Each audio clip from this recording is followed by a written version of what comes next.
দেশ ছাড়ছেন বেগম খালেদা জিয়া। তারেক রহমান দেশে না আসার বিষয়ে লিখেছেন, শেখ হাসিনা মৃত্যুদণ্ড মাথায় নিয়ে ভারতে, সজীব ওয়াজেদ জয়ের বিরুদ্ধে আজ গ্রেফতারি পরোয়ানা জারি হয়েছে, তিনিও দেশে নাই।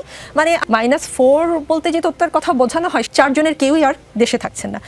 দেশে আছেন কেবল জামায়াতের তিনবারের আমির ডাক্তার শফিকুর রহমান। বিষয়টি কেমন লাগছে জামায়াতে ইসলামীর? ঠিক শেষের পয়েন্টটা ধরতে পারছেন?